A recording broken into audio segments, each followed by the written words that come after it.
yacu twishimira ikwiye amashimwe.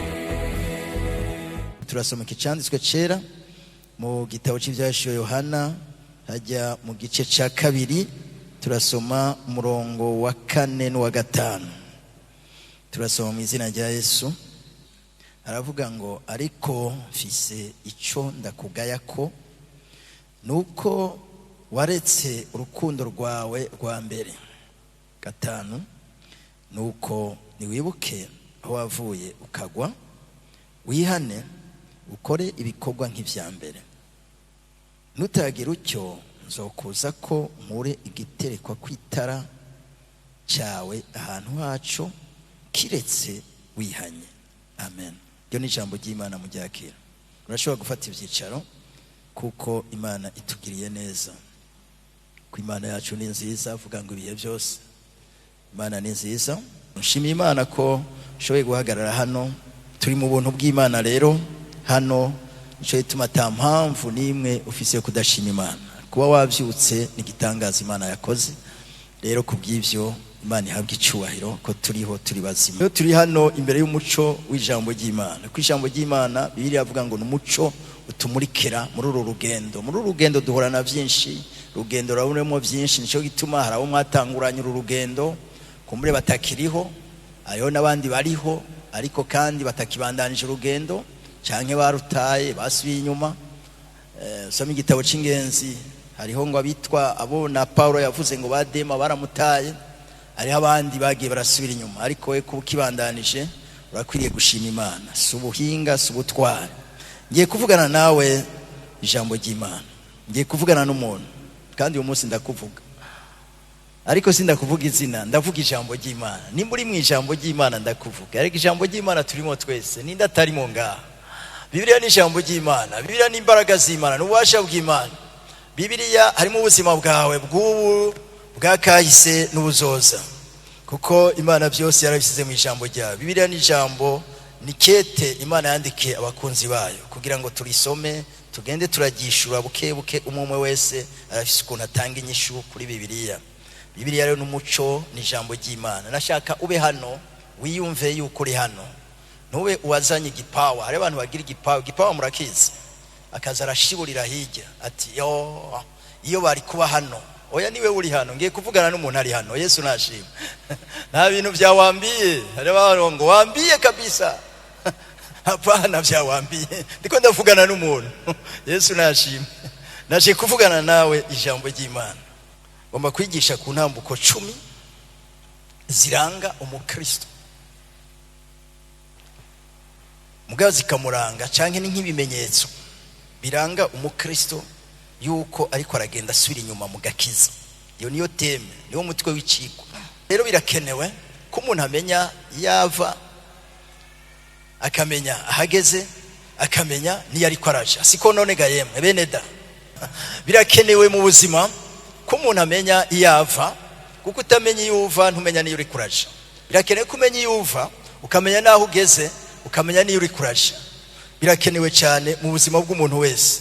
Nico gituma nashaka kuvuga ku ntambuko 10 zigaragaza canke zerekana umukristo ariko arasubira inyuma. Mbega hari abantu batarakizwa? Nimba utarakizwa uno munsi uragenda ukijijwe canke urahari? Hari abaje gukizwa, hari abaje gukizwa. Waje mbega ufise intumbero ki? Waje witeguriye gukizwa? Niba utarakizwa urashobora gukizwa, kuko biracyashoboka. Haracyariho ivyizigiro. Yesu icyamuzanye mu isi yaje kurondera no gukiza icyaha cyarazimye. Icyo nico mission ya Yesu, nta kindi cyamuzanye. Nico cyatumye ava amaraso ku musaraba, arabambwa turabambugwa. Yesu nashimwe. Birashoboka kuno munsi maze imyaka sinzi 3, sinzi imyaka umaze ukijijwe, ariko haragera igihe ega mu rugendo biragora. Imwe mu ntambuko ya mbere izokugaragaza cyangwa izokwereka ikimenyetso cyuko uzo uri kurasubira inyuma, icyambere ni gihe utakinezererewe agakiza. Umaze gutakaza umunezero w'agakiza, andika gutakaza umunezero w'agakiza. Mbega uracyanezerewe agakiza? Kuva wa munsi wakizwa wumva agakiza kakibiragira muri we, wumva ukikanezerewe. Kuko turahura n'abantu hari bamwe bavuga ugasanga bisa naho ariko aricuza ko yakijijwe, akavuga ngo nuko usanze narakijijwe, ngo nukubera ko usanze ngo Yesu yarampondaguye yaramenaguye. Ntawe murumva uracyafise umunezero w'agakiza. Umwanditsi twasomye ijambo ry'Imana ngo hari icyo nkugayako. Iki gitabo umwanditsi yanditse ni Yohana, yanditse ibitabo 5, yanditse ubutumwa bwiza, yandika n'ibigete 3, yandika n'igitabo cy'ibyahishuwe Yohana nyene. Mu bice bitangura bya mbere yariko aravuga ibiriho, ivyo yabwirwa nivyo yabwirwa. Icyambere yabwirwa yavuga ko yandike ivyo abona nibiriho nibizoba.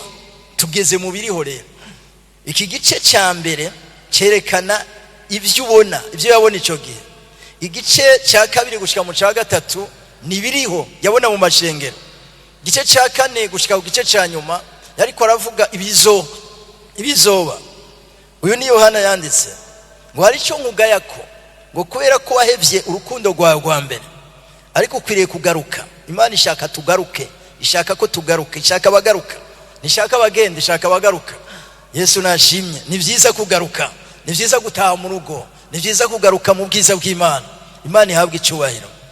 Paulo yandikiye abantu b'i Filipi 4:4 arababwira ngo munezerwe mu mwami, ngo kandi ndabisubiramo ubugira kabiri, munezerwe, mwabe munezerewe mu mwami.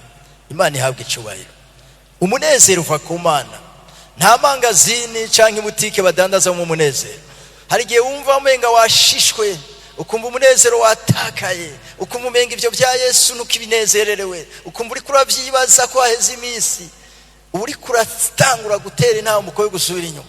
Ucu usenga usabe muhemu yera gumunezero watakaje. Uyu munsi araguha umunezero wari waratakaje. Birashoboka ko wari waratakaje, ariko ari hano kugira ngo aguhe umunezero. Paulo arabandikira ngo munezerwe mu mwami kandi mwabe munezerewe. Si ivyo byonyene, ndetse ngo n'ubugwaneza bwanyu umenyekane, umenewe n'abantu bose. Yesu nashimwe. Umunezero uva ku Mana. Nje kukubwira ko atakintu na kimwe muri iyi si gikwiriye kugutandukanya n'urukundo rw'Imana. Kandi nje kukubwira ko atakintu na kimwe cy'umunezero muri iyi si conganye n'umunezero wo muri Kristo Yesu. Yesu nashimwe. Erega Yesu ni watanga umunezero. Erega Yesu ni umwami w'amahoro, ni watanga amahoro. Ntunezerwa kuko ibintu byose byagenze neza, ariko ushobora kumva unezerewe wejejwe. Wawundi yavuze ngo wejejwe mu mutima no mu mufuko. Amahera cyaye kunezera ibinezero by'isi nivyo akanya gatonya, ariko hari umunezero uva kuri Yesu. Yesu nashimwe. Niho ndakwifuriza muri iki gitondo, kandi ntihagire na kimwe urinde, ntihagire na kimwe cyotuma utakaza umunezero w'agakiza. Nico gituma Paulo yandikiye Abaroma igice 8 umurongo wa 35 arababwira ngo mbega n'igiki cyo dutandukanya n'Imana, nico dutandukanya n'umunezero wo muri Kristo Yesu, nico dutandukanya n'amahoro abonekera muri Kristo Yesu. Mbega nukubera marushwa, mbega n'inzara, mbega n'ivyago. Yavuze byinshi cyane bitari bike. Mbega nukwambara ubusa, mbega nuguhamwa, mbega nirinde. Ariko muri ivyo byose turanesha, tukaguma tunezerewe, kandi tukagira amahoro ava ku Mana. Reka ndakubwire, umunezero n'umugisha Imana itanga. Umunezero utanga kuramba. Hari abantu bibaza ngo barababaye cyane, nyene ugasanga yababaye nyene, ngo yarashishwe. Mwarumvise ngo abantu bashishwe. Ariko nagomba ndakubwire ngo hari umunezero uva ku Mana, ni utanga amahoro, kandi umunezero uzotuma uramba. Gutwenga, abahinga barabizi neza, gutwenga ko byongera imyaka yo kubaho. Ntiwigira igisisire rero ngo wumve nyene warasisiye nyene, ntaco bigufasha, ahubwo urasaza hataragira kusaza, urapfa hataragira no kupfa. Reka unezerwe mu mwami. Reka dukoma amashi umwami Yesu aduha umunezero, kandi umunezero bandanya. Imana ihabwe icubahiro. Aho rero wowe uri kuratakaza ico utazotora bigoye gutora. Ico ni cyambere. Cya kabiri, intambuko ya kabiri iranga umukristo ariko arasubira inyuma, nugukekeranya mu ijambo ry'Imana. Andika gukekeranya mu ijambo ry'Imana. Iyo utanguye gukekeranya ivyo bintu bya Yesu, iyo utanguye gukekeranya muri ivyo bintu by'agakiza, iyo utanguye gukekeranya, urakekeranya n'amasezerano Imana yasezeranye, ukamenga Imana yarabeshe. Ariko reka ndakubwire ko ici Imana yavuze ipfe kuba yaravuze, ico yavuze mu ijambo ryayo cyose nukuri kuko imana si umuntu ngo ibeshe. Imana ntabwo ibeshe, si umuntu nawe yogerageza kubesha ntiyo bishobora. Mu by'Imana idashobora ni ukubesha. Guharura 23 umurongo wa 19 haravuga ngo imana si umuntu ngo ibeshe. Nico gituma ivyo yavuze byose ngo izobikora. Mbega ivyo yashinze ngo ntizobishitsa. Haleluya. Imana rero si umuntu ngo ibeshe, ivyo yashinze irabishitsa. Iyo dusenga turiko turasenga Imana, hari igihe dufata umwanya wo gusenga. Iyo uri kurasenga ngo ukekeranije, ngo umeze ngo nk'agati kari mu ruzi cyangwa imipfunda yo mu kiyaga, niko Yakobo atubwira. Yakobo 1:8 aravuga ngo ntugire, aca duhebuza gose ngo ntugire ikintu na kimwe witega kivuye ku Mana. Mu gihe uri kurasenga ukekeranya, mu gihe utanguye gukekeranya iby'Imana, mu gihe utanguye gukekeranya ibya Yesu, mu gihe utanguye gukekeranya amasezerano, kandi Imana yarasezeranye irashitsa, si umuntu ngo ibeshe. Kubw'ivyo rero ntutinye kandi ntukekeranye. Gukekeranya rero n'umwansi mubi wo kwizera, kuko utanguye kugiramo amadute ibya Yesu ati reka tubanze twiyumvire neza. Iyo utanguye gukekeranya hacaza ikindi kintu cyitwa ubwoba. Ubwoba nabwo ni umwansi wo kwizera. Nusubira ntacyo wokora mu bwoba, ntacyo wokora mu gukekeranya, ngo ubumeze ngo nk'imipfunda isuriranya hose ija hirya no hino. Ntacyo rero ngo uba witeze usubira kwitega ku Mana, kubera byonyene ko wakekeranije utizeye ijambo ry'Imana, ivy'Imana yavuze. Nyarukije ikigira gatatu, intambuko ya gatatu ikwereka kuri kurasubira inyuma, ni intambuko yitwa imyitwarariko y'ivyisi. Imyitwarariko y'ivyiki gihe. Umuntu wese arafise aho yirukanga, umuntu wese arafise imyitwarariko, ariko sinzi ingene tubitondeka neza. Mwigisha ariko aratwigisha tumuhamagara ugendana n'urutonde. Sinzi ingene ubitondeka, sinzi ingene mbitondeka. Ubwo ndakubwira nkibwira. Nukuvuga ngo ijambo ry'Imana yatubwira uko witwararika iby'ubu bugingo ivyiki gihe, niko utitwararika iby'ubundi bugingo budashira. Ndasubiramo, uko witwararika cyane, plus wiruka muri iyi si witwararika cyane iby'ubu bugingo, niko utitwararika iby'ubugingo budashira buhoraho bw'ibihe byose. Kuko ijambo ry'Imana yatubwira mu gitabo cya Matayo 6 uhereye ku murongo wa 32 haravuga ngo ntihagire ikintu na kimwe twokwiganyira. Umwanditsi atwereka urugero rwo ku mashugwe ko yambara atawurinze kuyagurira impuzu, ariko Imana irayambika asa neza. Umwanditsi akaduha urugero ko inyoni zitagira ibigega zitarima, ariko zigafungura zikabaho. Ivyo ari byo byose wowe urusumba inyoni, bene uruta inyoni. Yesu nashima uraruta inyoni. Murongo wa 33 aca aravuga ngo imbere y'ibindi byose, priorité de priorité, imbere y'ikindi cyose, umwitwarariko wawe, umwitwarariko wanje, tubanze twiyumvire, twicare, turondere ubwami bw'Imana no kugoroka kwayo. Ibindi byose ni segondere, ibindi byose birakurikira. Mbega turarondera ubwami bw'Imana uko bikwiriye? Mbega turafise umwete wo kurondera Imana uko bikwiriye? Umwanditsi aradukebura cyane ingene dukwiriye kugira urutonde mu byo dutondeka byose. Turondere, tubanze ngo twitwararike mu myitwarariko yawe yose, ubanze witwararike iby'ubwami bw'Imana, ibijanye n'ubwami bw'Imana n'ukugororoka kwayo. Ibindi byose biza mu nyuma, ni nyongezo. Yesu nashimwe. Haraho dusanga, ubwo ni haraho dusanga twahereye ku nyongezo. Mbega barakongera utaragura, bajya badandaza baranadusondeka ngo ariko arakongera akagutuntu nyene. Inyongera ingana gute? Ariko kwitwararika la muhimu, ice ingombwe cikimazi, kwitwararika ubwami bw'Imana n'ukugororoka. Ubwami bw'Imana bwaravuzwe ngo kuva kuri Yohana Umubatizi, ubwami bw'Imana barabubandanira, ariko babonye kurisha ubuhizi. Si ibintu byo kuryama no kubyuka.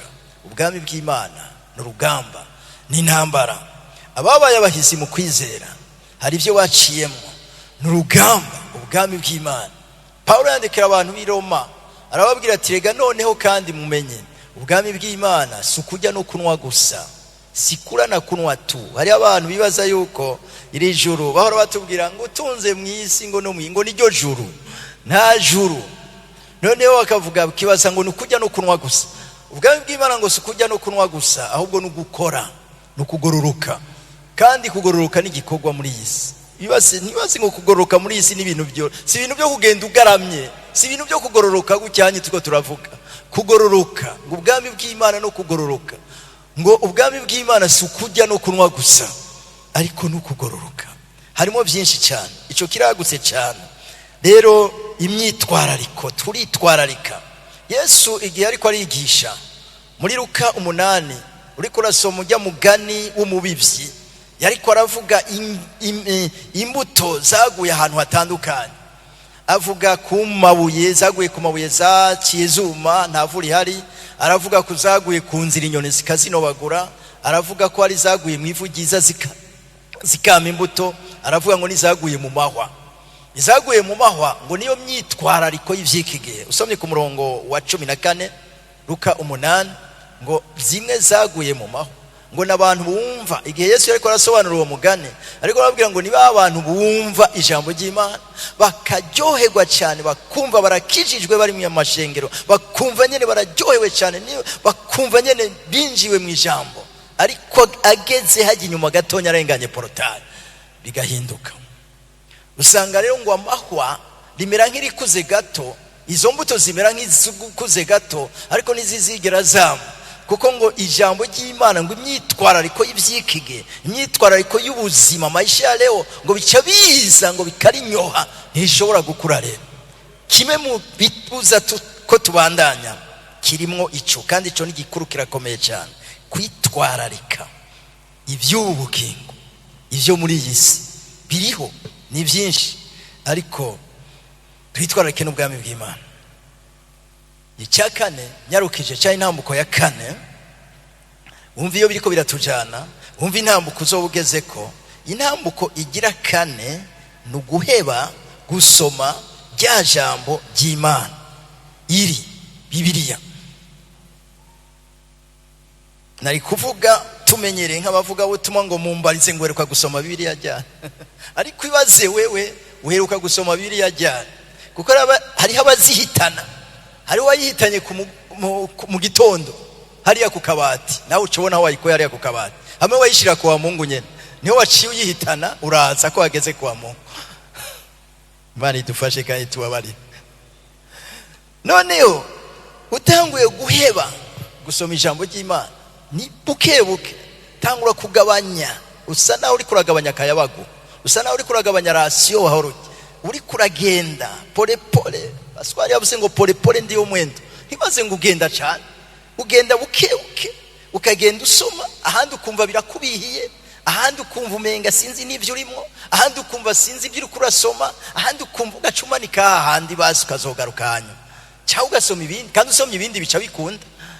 Hari n'igihe usoma itiro igaca rikubita, ariko wasoma ibindi bintu, turasoma WhatsApp, turasoma Facebook, ukabisoma ukabirara mukikonsantra, noneho ni byinshi cyane, ugasanga na saa 8 y'ijoro ishobora kukugererako. Rero ugasanga ijambo ry'Imana nta mwanya tukironka wo gusoma ijambo ry'Imana. Utangwe rero guheba bigenda bukebuke, ugenda utakaza ibyo kuri giga byovyo ntibirimo, ibyo kurishira mu ngiro byo numugani. Kandi muyibuke mu byo twigisha nk'abigisha, imwe mu nkingi dukorera ko mu ishengero ry'Urutare harimo gusoma ijambo ry'Imana. Si kubiririmba kwa kundi tubiririmba ngaha gusa, gushira mu ngiro ijambo ry'Imana. Biradusaba gushira mu ngiro ijambo ry'Imana. Tudasize mu ngiro ijambo ry'Imana, tuba turubaka ibyo twubaka byose, tuba turavyubaka ku musenyi. Nico Yesu yigishije mu gitabo cya Matayo igice c'indwi uhereye ku murongo wa 24 kumanuka. Yavuze abantu babiri, umuntu w'ubwenge yubatse ku rutare, umuntu w'ikijuju yubaka ku musenyi. Kandi zose zaradutse, erega ari gihe ziduka, ziraduga zose kweri. Hari ahantu hari umusenyi mwiza ushobora kuyihagarika kikaduka, ariko ikibazo reka haza akayaga gake bica bimenyekana, urutare n'umusenyi. Reka twubake ku ijambo. Ntushobora kubaka ku ijambo utarisoma, ntushobora kurigenderamwo, ntushobora kurishira mu ngiro utarisomye, utagize. Iyo tugabanije gusoma ijambo ry'Imana tuba tuko turasubira inyuma mu buryo bw'imwema. Imigani 7 umurongo wa 1 n'uwa 2 ujya mwanditsi yatwandikiye ni Salomo avuga ngo mwana wanje witondere amajambo yanje ngo ubone kubaho. Mu yindi mvugo kugira ngo tubeho dutegerezwa kwitondera amajambo y'Imana. Si ibyo gusa ngo ubike amabwirizwa yanje muri wewe ngo nk'imbone y'ijisho. Urazi imbone y'ijisho ngene wizigama ijisho ntiyagire ikirikorokera. Ubike amabwirizwa. Umurongo wa 4 aciravuga ngo ubwenge ubugire mushiki wawe dada yako, ubwenge we dada yako. Aciravuga kandi ngo ubumenyi bube inshuti yawe. Inshuti turaza kuvuga ku by'abagenzi. Yesu nashimwe. Umurongo wanyoheye cyane ngo ubwenge ubugire dada yako, ubugire mushiki wawe. Hanyuma ubucuti nabwo ubugire ukumenya nako ukugire inshuti yawe ya mbere. Urondere ivyo umenya mu ijambo, urondere ijambo, urondere ubwami bw'Imana. Intambuko ya 5, intambuko igira 5 no gucererwa mu makoraniro. Hariyo birakomeye gucererwa mu makoraniro. Sinzi no vuga mpumirije, no vuga nkanura, no vuga ndabayeje. Gucererwa mu makoraniro. Gucererwa. Gucererwa kweli. Mbere ko numvira ijambo neza abanje gufukama ndihana. Gucererwa. Gucererwa ni icyaha. Kandi abakristo usanga bimwe tutabizi, cye tuvyirengagiza. Ujya gucererwa ni icyaha. Ujya twakoze ibyaha byinshi. Kumbure tubibonera ku kazi. Iyo ucerewe ku kazi barakubaza impamvu wacerewe. Mu ishengero ni sawa, aho iri barakubaza. Ariko gucererwa. Gucererwa ni icyaha. Gucererwa ku kazi, gucererwa mu nama. Iyo uje wacerewe uteza kubanza gusaba imbabazi. Erega hari igihe twitegereza.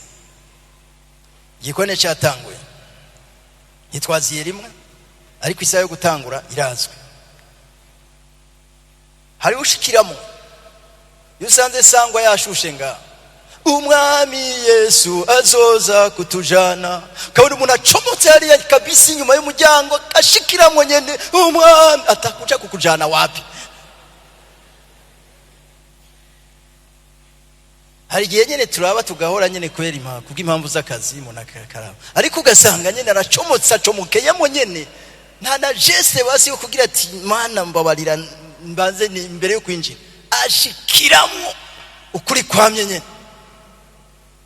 atacamira umenga nta ni cyabaye. Gucererwa reka ndakubwira ni vyiza kwimenyereza kudacererwa. Nasomye cyanditse igitabo cya mbere cya Timoteyo. Paulo yandikiye Timoteyo 4 murongo w'7 B aravuga ngo wimenyereze kubaha Imana. Ndabinginze bene da muze twimenyereze kudacererwa. Urazi gituma? Rega turashobora gucererwa no kuja mu ijuru. Mbega ari marayika yoba yaje gutanga ingero kubaje kare, mbega tworonka amanota ngahe? Hariho amanama amwamwe udashobora kwinjira wacerewe.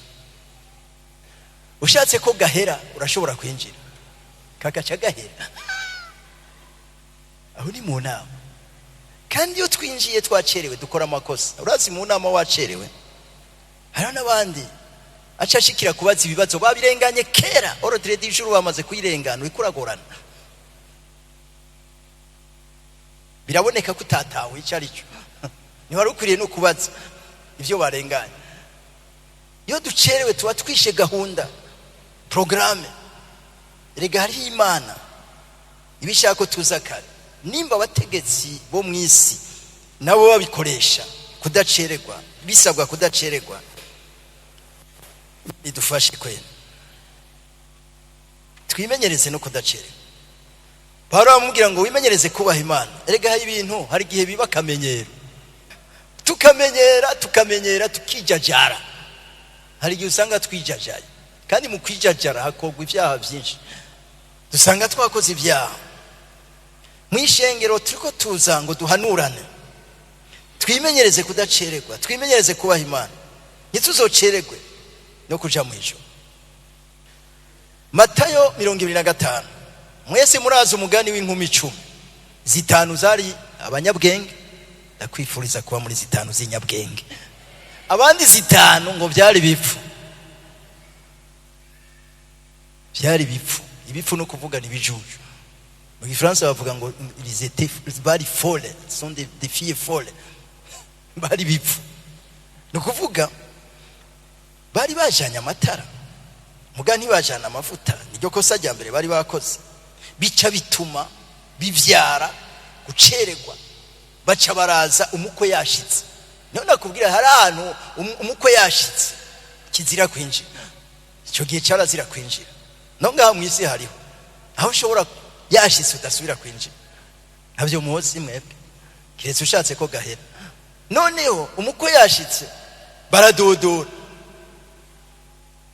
baradodora mufasoni n'urufasoni rwinshi nabo nyene. Mufasoni twugururire tutabara twugururire wabona twaciye sinzi insiguro, kenshi turasigura. Mufasoni twugururire bishuye iki? Ijambo rikomeye cyane ngo sindanabazi, sinzi niyo munzananye. Biragoye, birababaje kwishugwa iyo nyishu warabaye mu ishengero, kwishugwa iyo nyishu Yesu akakubwira wenyene ngo sindakuzi, sinzi niyo uzananye. Iryo jambo ntiryabwiwe abantu bo hanze, ryabwiwe abantu bari mu bukwe. Abari mu bukwe tuvuge ngo barabatumire nyene, bari mu bukwe, barabemererwa kuja mu bukwe. Ariko kubereke trota gucererwa, abandi barinjiye ariko ntibashoboye kwinjira. Bakoze ibishoboka byose bararira ariko ntibashoboye kwinjira. Ibyakozwe n'intumwa igice cya 5 turasomamwo inkuru z'umuryango wa Hananiya na Safira. Yari couple nziza, bitegereje communauté ingene ibayeho, bitegereza abo bantu babakizwa ingene babayeho. Uko biri yatubwira ivyanditswe ngo baba hamwe, barakora igikorane. Ntibakora igikorane cihuta nkatwe, ariko barafise igikorane kimara umunsi wose. Hanyuma noneho bajya abantu, Ananiya na Safira bariyumvira bati bajya abantu bamerewe neza, bameze neza, tubonye ingene babayeho bameze neza, reka sha madame chérie twumvikane tugende kwibera muri rya communauté, tugende twiberemo natwe. Mugabo narumvise ko ari bisabwa no kugurisha, kandi bagurishije batwara yose. Barumvikana ngo baragurisha. Dufate nk'akarorero, nimba bagurishije miliyoni 5 batwara 3. Barumvikana ati sha dutware 3, ati dutware 4 ngo akandi dutware 3. Oya twara yose, rega batwara yose. Oya nta ubizi reka ututubike zibiri tuye turasize nga tubanze turabe twige neza, turabe ingene bigenda. Umugabo ati buragenda. Umugore yasigaye arasokoza sindabizi, sinzi ibyo yasigayemo. Mugabo yaracerewe byahatari kwera. Usomye neza kijya gitabo urazi isaha 3 3 du temps zo gucererwa gusa, zo gusokoza gusa, zo kwambara gusa. Nambari yinsubiri na monsieur yagiye kera 3 yazishikanye imbere ya Petero. Petero nawe akimubona aritegereza, iryo shengero ni hatari, aritegereza aramubwira ati murumva nyakubaho pastori, je na madamu twumvikanye, burya madamu mukanya arashika, twanatwe tuje kwifatanya namwe tube muri iyi communauté yanyu nziza, twabonye ari vyiza. Petero aramwitegereza aramusoma ngo nayo mwagurishije ngo nayo nyene, ngo na madamu arabizi twaze tubivuganye. Sawa, ninda kubwiye kubesha mwe muyera paf. Izo si nkuru z'imigani yaguye aho nyene. Abo muri protocole mwihute cyane, kiraka kazi karabonetse, egeranya umugabo twara ku mpanda. Byari bikomeye. Igikorane cyarabandanije, bibaza ko cyahagaze. Igikorane kirabandanya. Madamu hariya ariko araza nyuma y'isaha 3 yacerewe. Nyimbi igikorane cyatangura saa 3 gushika saa 6 cyari mu guherura byumva cyari gihetse. Nawe arashika ubwaco gikorane carabandanye bagira ikoraniro rinini cyane umunsi wose. Noneho madamu nawe araza, ndiko ndabona madamu aje yambaye neza nyene yashajije, ishengero riruzuye abantu, yibaza ngo monsieur ngo umugabo we ngo yoba ari hariya bamwakiriye abapastori hariya, yazanye n'agaceri bamwakiriye. Hanyuma rero madamu nabangira ngo ashobora kuba yasigura hari inyuma kuba protocole ati burya jewe rero ndi umudamu mutazi, umudamu witwa Anania baba muri quartier hariya anyurumva, mbere n'umugabo wanje ari ngaha nyene yamaze gushika, nayo ngo Bibiri ivuga ngo ntiyarazi ibyabaye. Yaza kumenya n'ibyabaye kumbure we yarazi ngo umugabo we wari ngaho. Hanyuma nawe arashika arinjira ahura na Petero, tangura gusigurira Petero, pastori Petero ati rero urumva jewe mugabo wanje yaje, twari twagurishije, agomba kurabaho yicaye mu nyicarikeho kuko urumva twagurishije natwe twaje, urumva twaje muri community. Niwe mudamu wa Anania Tego, nitwa madamu Safira. Safari njema. Madamu Safira mwagurishije ajya nyene, ego nukuri nyene najya nyene nukuri. Aturazi ngereranije urugendo rwo kuva ku mpanda, umugabo wawe nabona ngaho nibaza ko bari mu gushika mu kanya gaturagiye ati najya nyene paf bashitse ati nimirirwe murakaraba hari ndazi ko murushe mugabo mwihangana hari kindi kiraka cabonetse. Begeranya sinzi ko ari yambaye imvutano, baregeranya ati hajya nyene mwasize iruhande yiwe muce mushira bikundanye bigira gute birajana. Gikorane kirabandana. Urumva iryo shengero gikorane kirabandanya ukuri kwame. Niko ndavuga amakuru ajanye no gucererwa. Ivyo bitwere urugero, bitwere akarorero. Harimo gihindi yarema, harimo kundi kuri nukuza uzanye ibinyoma kandi wanacerewe. Ugire gucererwa ongera uzanye ibinyoma byari bikomeye. Twirinde gucererwa. No mugihe ca Nowa baradodoye ariko ntibugururiwe kuko bari bacerewe. Ndiko ndasoma aya majambo nijoro numvise agaciro k'ibintu bijanye no gucererwa, gaciro bisaba.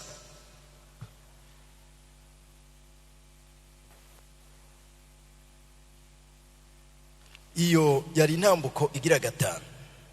Intambuko ya gatandatu sinzi wumva ugeze ku yakanga. Hariho gucererwa, hakabaho no kuba utakiza ugasiba. Gusiba mu makoraniro, gusiba mu byo twigisha abashasha, mu bimenyetso biranga umukristo harimo kudacererwa nyene no kudasiba. Nurumva ko gucererwa ni kimwe. Ariho rero nuwasivye ataje imbere yuko azoheba gose, ugenda urasiba bukebuke. Usiba kwa gatatu kumva umenga ni ibintu bisanzwe. Gusiba reka mvuge ko kuza gusenga, iyo tuje mu masengesho tuba tuje mu rugamba. Amasengesho n'urugamba ni gisirikare, tuba tuje gusenga cyangwa mu makoraniro nk'uko. Umusoda rero atagiye ku rugamba kandi urugamba ruhari. Niko bisa, niko bimeze. Usome igitabo cya Samueli, igitabo cya mbere cya Samueli igice cya 11. Andikaho uraza gusoma iyo nkuru ngomba kukubwira. Ni inkuru ikomeye cyane. Ni inkuru y'abami. Dawidi yaramaze kuba umwami. Amaze kuba umwami, Bibiliya iravuga muri kiya gitabo ko muri ico gihe cyari gihe abami bose bagenda ku rugamba, abandi bose bagiye ku rugamba. Wewe ngo acarungika abasoda biwe na chef d'état major baragenda ku rugamba, we ntiyagenda. Mu bisanzwe ryari kosa rikome kuko yategerezwa kuba ari ku rugamba hamwe n'abandi bose. Ku bisanzwe ni kosa rikome umuntu ajyamye muhira mu rugo igikorane kiriko kiraba, turi kuri uru rugamba wadutanye urugamba. Iyo wanyumva malheureusement yo tuvuga ngo bataje tuba two turabwira baje bataje ntibaje nyene, ariko badutanye urugamba agasigara muhira ntaco ariko arakora, hararyamye ngo hararuhutse, arigorora, aragira gute, sawa. Ariko abandi bari ku rugamba. Erega uru n'urugamba. Dufise ibakwe ryiza kuba tuza mu ishengero tugakorana, hasi kuba wikonfinye batagukonfinye. Habaye ibintu bya confinement, hari abantu bikonfinye, hari abuherutse bari konfinye bonyene atategeko ryasose ryo kuja muri confinement. Ko tugize amahirwe menshi twebwe, wewe ugaca usiba ntaco uriko urakora. Hari n'abandi bapatro bicaye ku ntebe ahantu quelque part mu bwiza cyangwa hehe, yakubonye na Bibiliya yawe arakubwira ati ugiye gusenga. Ega arabazi ko atani kindi dukora atari gusenga. No mu gitondo no ku mugoroba nawe ugiye ku kazi, ugiye gusenga.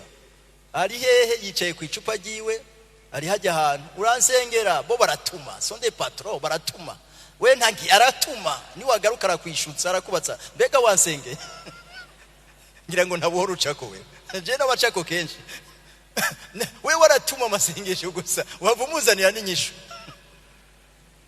Ntaco ariko arakora, ariko aratuma. Uyu mwami Dawidi agenda ngo ku kirimba ciwe Yerusalemu. Yibere Yerusalemu, urazi ibintu nyene byo abantu baba ahantu nyene hejuru habona. Hanyuma ku mugoroba aravyutse, umuntu avuye muri sieste, arigorora nyene, piscine iri hajya, aribaza ko yohera kuri piscine, yobanza kunwa jus, ariko aribaza.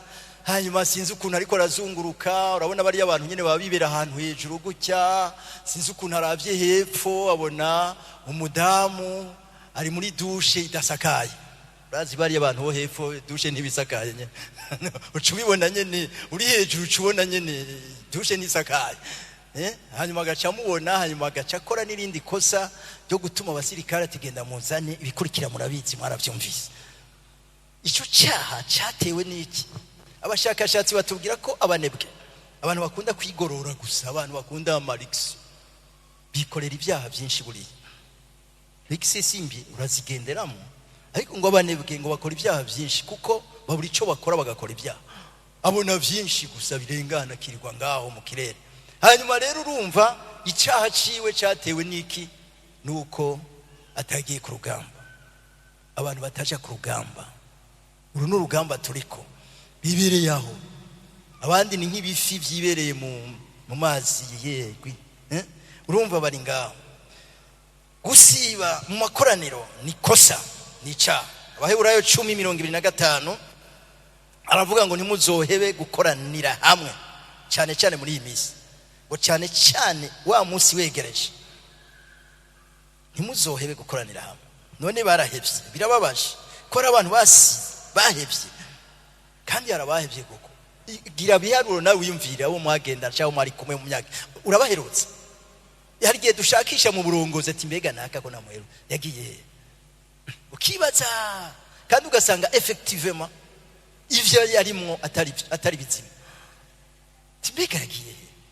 Iyo dukoranye n'abandi, reka ndakubwira inyungu kuko dukorana none. Ivyakozwe n'umwaka 2046 bivuga ngo abizeye bose, intumwa, imisi yose bashishikara kuja mu rusengero n'umutima uhuye, byatuma badatakaza wa munezero w'agakiza. Umwe navuga kimwe naherako bahimbaza Imana. Burya witegereje neza, igihe udahimbaza Imana hari ibindi uhimbaza, udahimbaza Imana hari ibindi uhimbaza. Si ibyo gusa, ngo kandi bashimwa n'Imana n'abantu, ngo umwami Imana akabongera abama barakizwa ku munsi ku munsi. None kuki dukorana? Kuki ikoraniro? Iyo usivye urenze itegeko ry'ikoraniro, kutakoranya hamwe n'abandi, kandi nta gikorane cy'umuntu umwe, nta gikorane cy'umuntu, nta koraniro ry'umuntu. Igikorane cyitwa igikorane nyene kuko akitari cy'umuntu. Umuntu ushobora gukorana wenyene. Ibintu by'imisa yo kuri radio, ibi bintu nyene bariko barumva, Imana ishimwe ko buhingangurukana bumenyi bariko baragerageza kumva. Rero kuki dukorana? Kuki amakoraniro dukorana kubera iki? Iyo dukoranye twiyumviranako. Abaheburayo 10:23 ngo kugira ngo twiyumviraneko. Hari gihe bigoye kwiyumvira umuntu utakibona, utabona, aragutakarana no mu bwenge no mugasanga waramubutse nyene. Twiyumvirana ko tugaca duterana intege. Si ivyo vyonyene, turanagurana mu rukundo mu ijambo ry'Imana, turirurana mu rukundo, turababarana kuko Bibiliya ivuga ngo tubabarane n'abababaye, tunezeranwe n'abanezerewe kuko turi ingingo za bagenzi bacu. Niko vyanditse mu gitabo Paulo yandikiye abikorinto igice ca 12, 1 Corinthiens 12:26, gitabo ca mbere c'abikorinto igice ca 12 umurongo wa 26, ko turi ingingo za bagenzi bacu, tubabarana ingingo zibabarana. Birakenewe rero yuko dukorana hamwe, birakenewe ko tudasiba mu makoraniro, ko tudasiba mu manama igihe biba bikenewe. Icindwi cyangwa intambuko y'indwi nukutabumbwa ni wanyu. Ndagisubiramo, kutabumbwa ni wanyu muhira. Burya muhira hararyoshe. Igihe utakibumbwa ni wanyu, utakibumbwa n'ivy'iwanyu, uburi kuragenda basi. Kutabumbwa ni wanyu. Birababaje kuba umwana wo mwibarabara kandi ufise iwanyu. Haraho bica bitujana, kuko kimwe mu byo twabonye, utabumbwa ni wanyu ubuvuga ko utaronka ibyo kurya bikwiye iwanyu. Ariko hano burya ntituronka ibyo kurya bidukwiye gaye. Ibyo kurya bikwiye canke uri umukunzi w'inda, uri umunoho. Hariho abana b'umunoho, urazi umunoho icari cyo, agakunda inda, ukunda inda mugabo ucujya byose ukajya hose, arafwa bizokwica, zogishano, zojya uburozi. Ngarutse inyuma gato kuri bijya byo gukorana hamwe, nigihe uri umuvyeyi hanyuma abana ntibaje gufungura, utegezwa kugira ikibazo, utegezwa kwibaza iyo bagiye, utegezwa kwibaza bafunguye. Umwana adafunguye saa sita, adafunguye ku mugoroba, hanyuma ukamura igihe cyose, abafise ikibazo, haba ibibazo nyene. Kandi iyo dusivye, reka ndakubwira ikindi, iyo dusivye tuwe ko turateza ibibazo bene data. Sinda guteza ibibazo, ntunteze ibibazo, reka iki kintu ndakivuge neza. Iyo usivye ubu duteje ibibazo, kuko dusigara turibaza nk'abarongozi, usigara nawe wibaza nk'umuvyeyi. Ujya mwana ko yahora yicara kuri ijya ntebe, uno munsi ari hehe? Ugacumubura uno munsi, ugacumubura no kuwa gatatu, ugacumubura no mu gitondo, ugacumubura no ku mugoroba, ugacumubura igihe cyose. Ntumva ko wateje ibibazo abavyeyi bawe? Si kuri twebwe gusa uduteza ibibazo, uteza ibibazo bene so, na bene so bandi baravyibaza. Je ndazi ntarashika cyangwa atariho ndi, umurongozi ataraza kuvuga ati burya sogo ntitwabanye byagenze uko, haba hamaze kuba ikibazo. Mwese bayamaze kwibaza mbega sogo kuno munsi atari hajya. Ni nkuko nanje nibaza ngo mbega Emeri ko atari hajya, mbega yagiye he? Ntiyanabivuze. Nico bituma burya si henshi mu mashengero bavuga ngo abantu bagiye, ngo nakayaduze, nakayamanutse, nakayagwaye. Sina henshi, mwaciye mu mashengero atari make.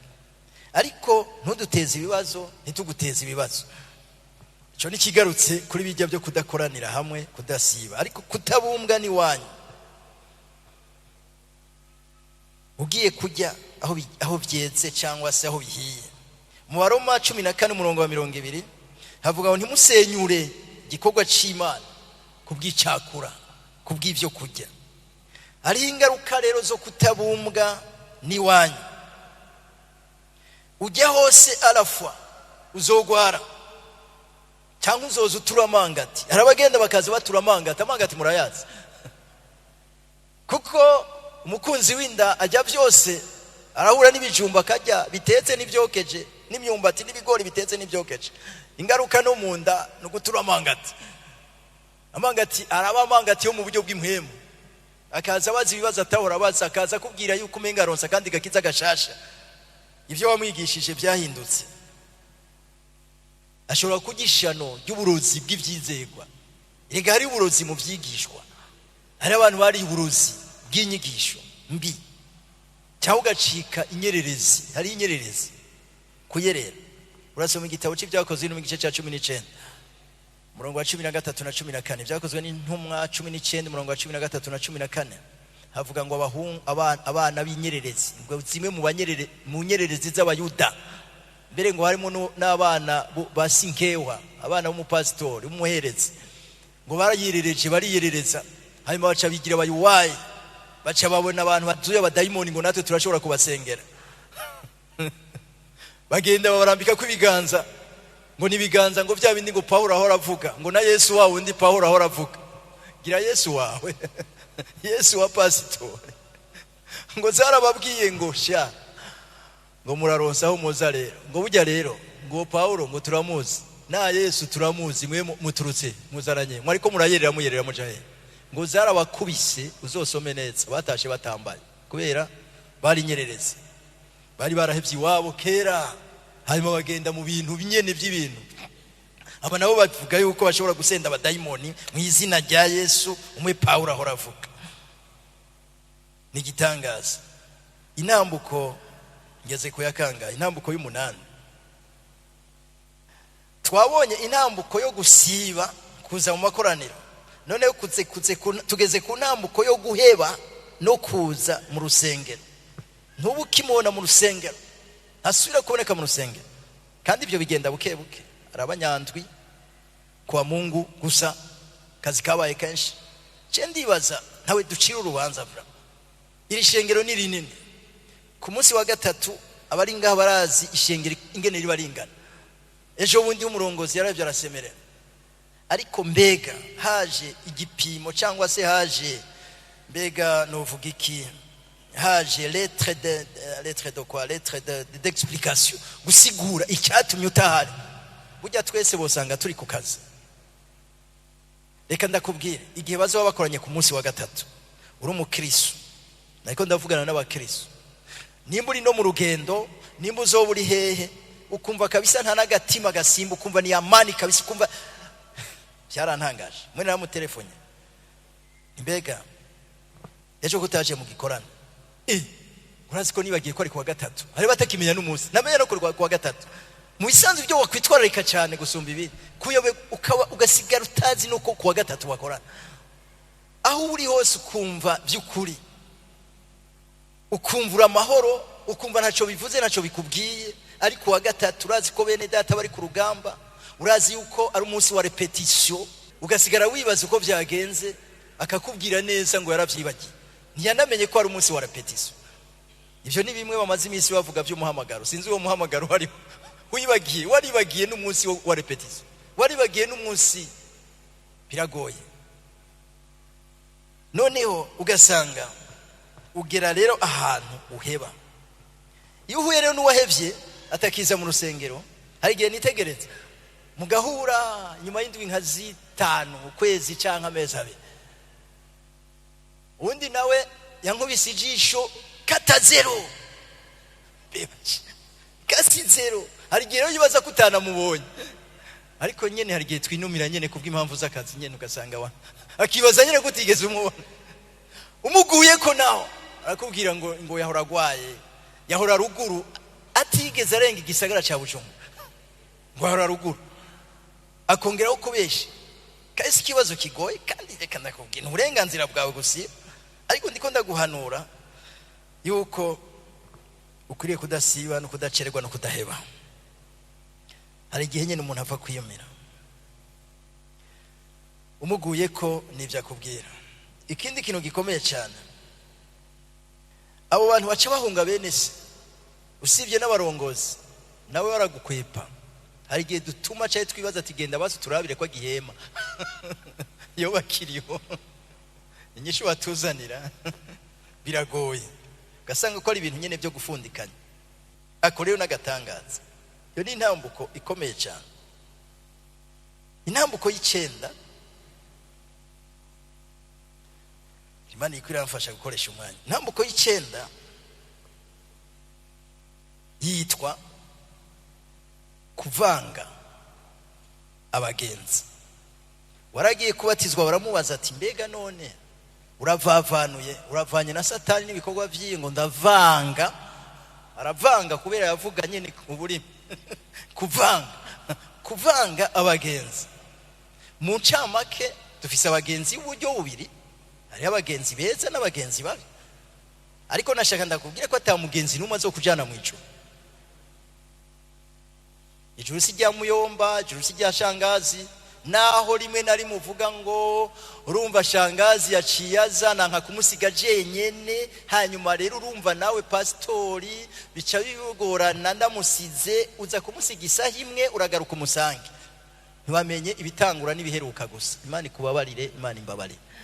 Burya kenshi hariho igihe urazi wasivye ku kazi barakubaza rijya kete nyene ryo kwisigura, hari igihe biba variable bigemegwa cyane ntivyemegwa, sivyo none abakora ntimubizi. Rero ugasanga Imana dushobora kuyibwira yuko muyomba yaje kandi twaciye twicarana na muyomba. Urazi ko Yesu hari ahantu agera akaraba priorite gusa, uko si Imana yatubwiye ejo bundi. Yesu ariko arigisha, baraje ba famille ba nyinabo na ba bene wabo, ati bariko barakurondira, teka bajya umwanya wabo urahari, ubu n'umwanya waba ni mwebwe bene data na mama, ni mwebwe mwumva ijambo ry'Imana mukarishira mu ngiro.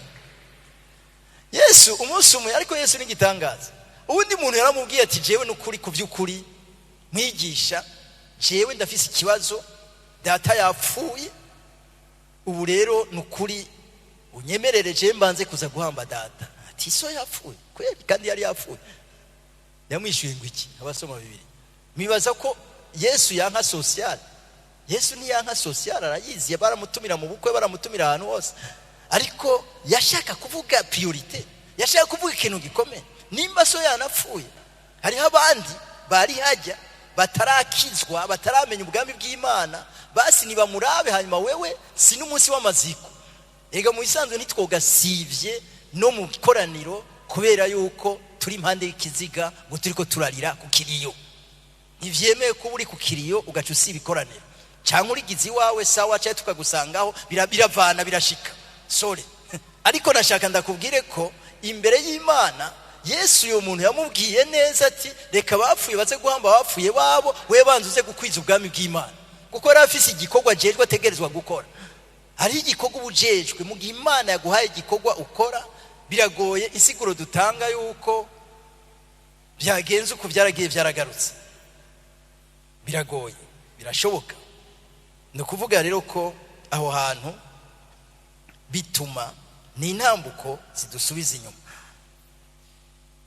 hari ahantu tudateba.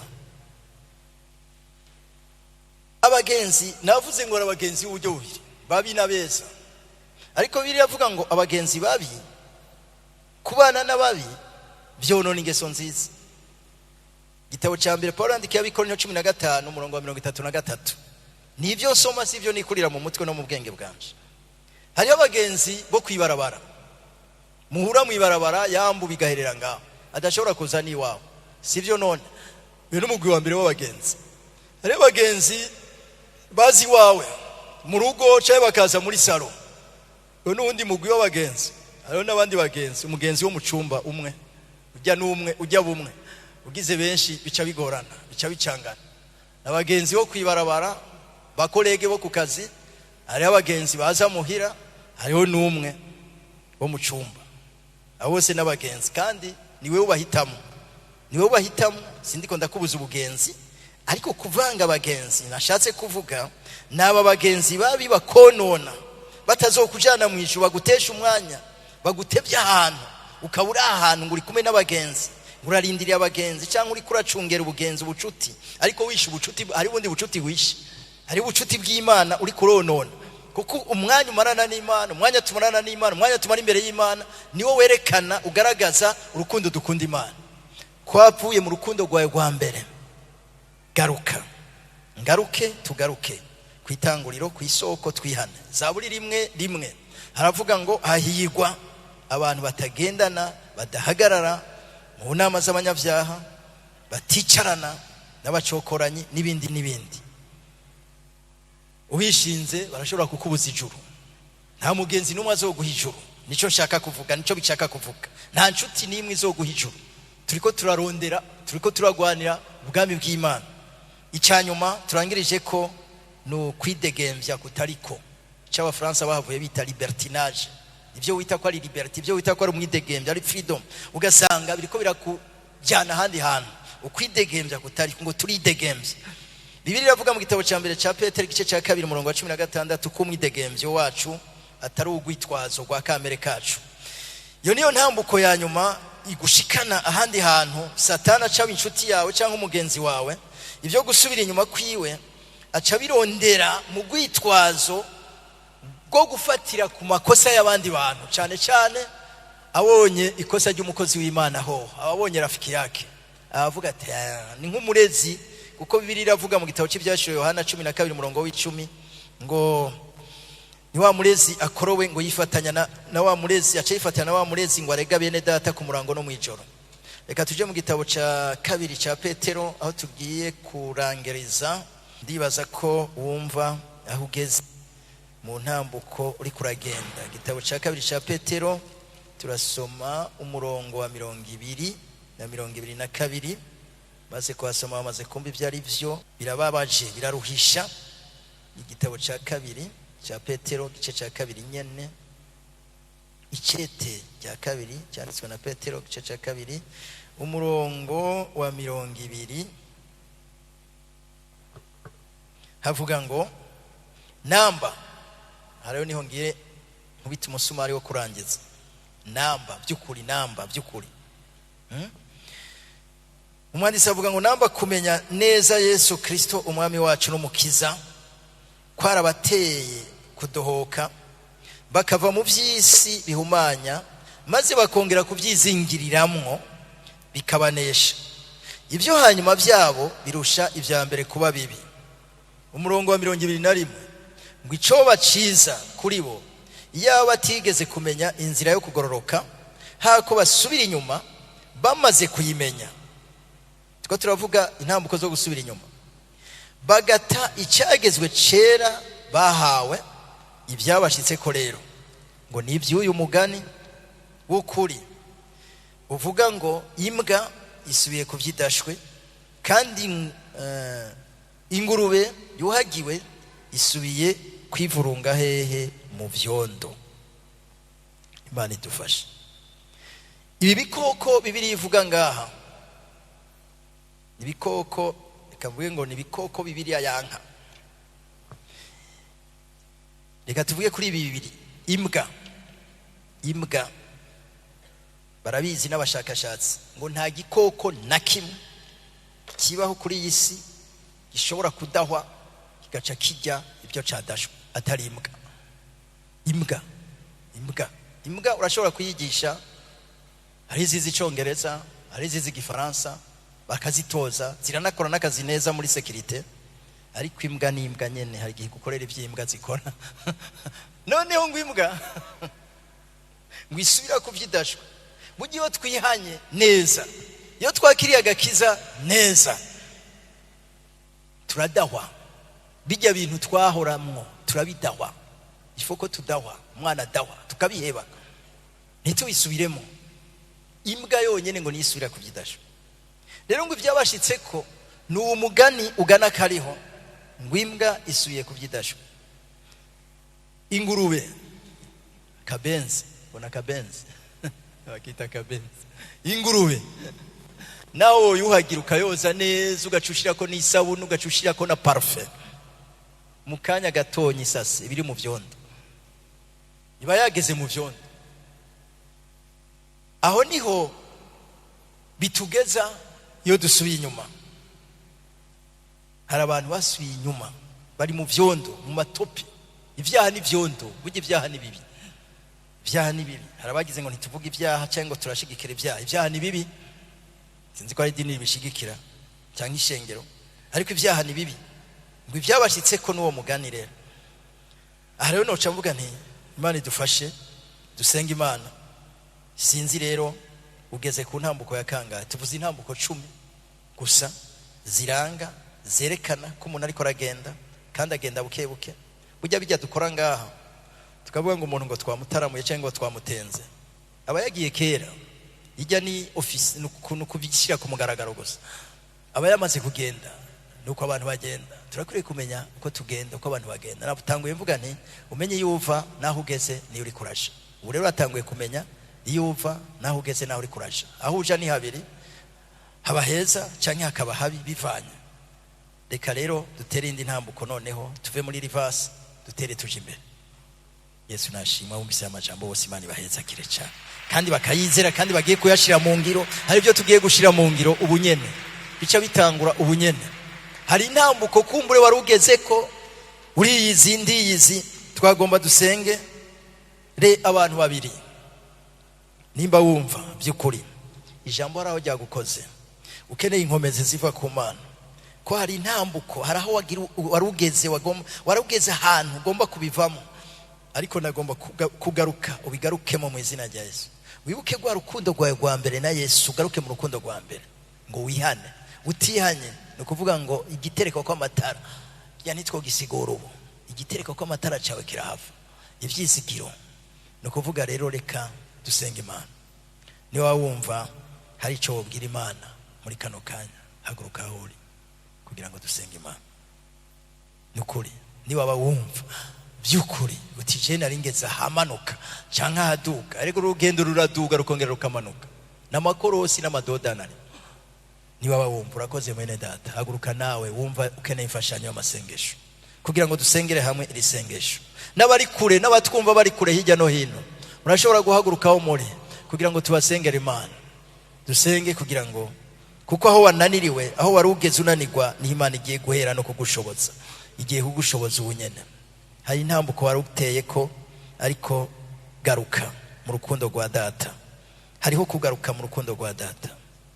Mwana w'icangazi ngo yisubiyemo abona ko akwiye kuja kwasi. Garuka mu rukundo rwa data, haracari urukundo rwa data. Reka dusenge kuri aba bahagurutse bumva batahuye ko hari intambuko bari bagezeho. Imana ibateze indi ntambuko. Bugiye nta kindi kituzana hano, tuza mu gatondo gusenga, tuza ngo dutere indi ntambuko y'agakiza yo kubandanya urugendo, tuza ngo bidufashe kubandanya urugendo. Reka dusenge Imana. Data ni mu izina rya Yesu, zamura ikiganza cawe nk'unaniwe, umubwire Yesu ndagusengera muri risengesho nkurongora, ariko nawe wumve yuko wisengeye wewe nyene. Umubwire uti Mwami Yesu, subira muti Mwami Yesu, ndagushimiye cyane. Subira mu aya majambo uti ndagushimiye cyane ko wabonye ko neko ndasubira inyuma, wabonye ko bikwiye ko ngaruka.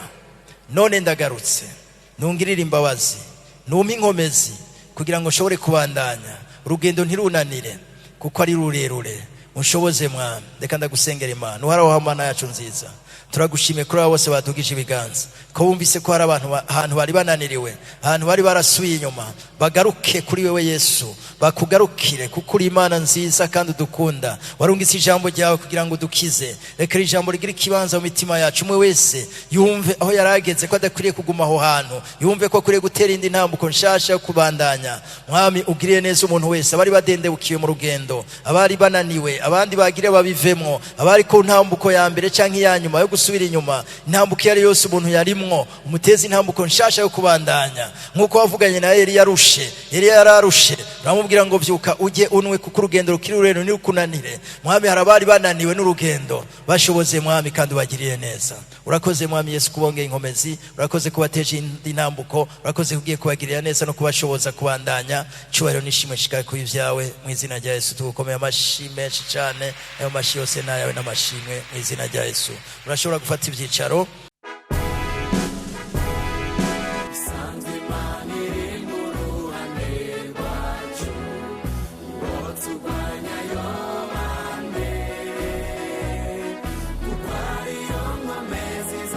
Twishime